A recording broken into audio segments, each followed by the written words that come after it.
doctor Miguel Rodríguez Mackey, internacionalista, decano de la Facultad de Derecho y Ciencia Política de la Universidad Tecnológica del Perú. Buenos días, doctor Rodríguez Mackey. Muchas gracias, buenos días, Fernando. Bienvenido. ¿Qué cosa es lo que puede salir de esta cumbre en general? Luego veremos para el Perú, pero por lo pronto en general, ¿qué cosas se pueden alcanzar de esta reunión de 34 jefes de Estado y de Gobierno? Sí, Fernando, fíjate, este tipo de reuniones marcan una gran pauta en el proceso multilateral. Todos los países, los 34, van con pretensiones nacionales propias de sus políticas exteriores. Entonces, hay lo que se llama la conjugación de ellas y sale la política internacional. Lo más inmediato es que la presencia de Cuba, que tanto los países latinoamericanos pedían que esté presente, por eso se levantó la suspensión en el 2009, Cuba ha estado recalcitrante. Suspensión de la OEA. De la OEA. Cuba ha estado recalcitrante,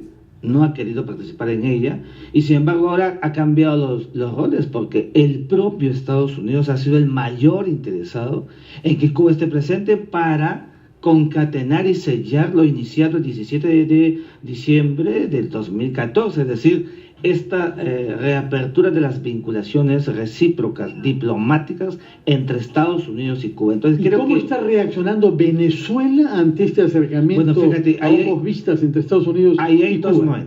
Hay dos momentos.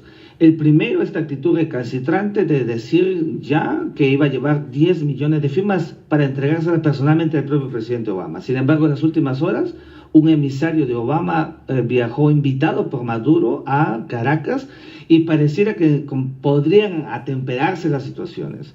¿Y esto por qué?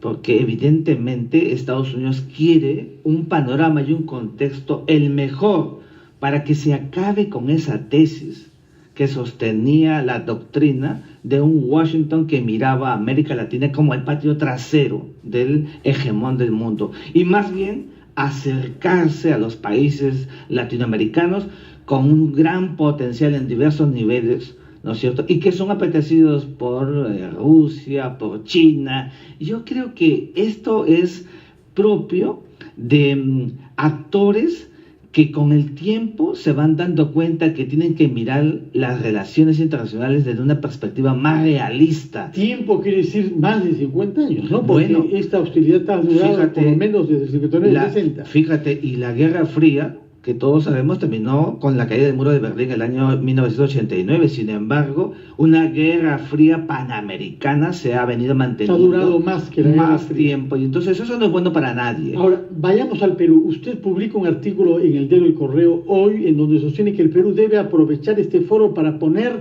puntos que le interesan en la agenda panamericana. Sí. ¿Es posible esto? Bueno, siempre es posible cuando se tiene una política exterior proactiva, cuando es sincerada y cuando se toman decisiones. Fernando, yo he contribuido y hemos trabajado cuando estábamos en Cancillería, cuando los cancilleres de turno tenían que ir a reuniones de esta naturaleza o jefes de Estado, las cumbres sirven para eso. Y entonces mi propuesta es que a la luz de un contexto bilateral y regional, donde se socavan algunos niveles de confianza. Bilateral quiere decir relaciones con nuestro vecino del sur, Chile. Estoy hablando con Chile y el tema específico del espionaje. ¿Qué cosa es lo que una cumbre de este tipo puede tener que ver con ese tema?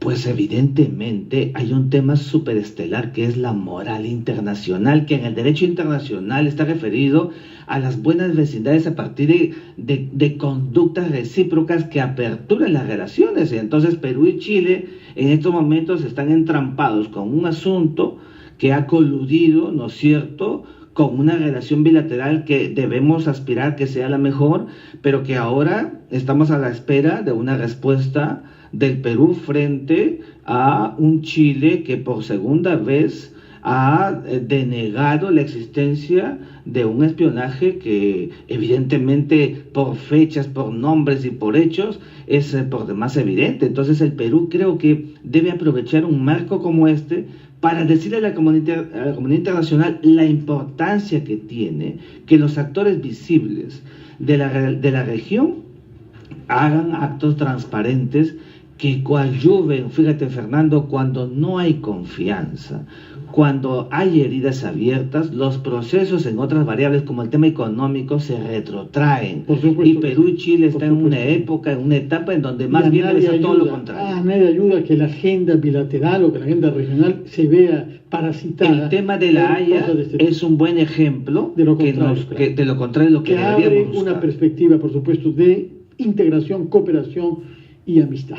Muchas gracias, doctor Rodríguez Mackey, por sus explicaciones sobre la Cumbre de las Américas. Veremos qué se consigue el día de hoy y podremos contar con sus análisis sobre esto. 7:40.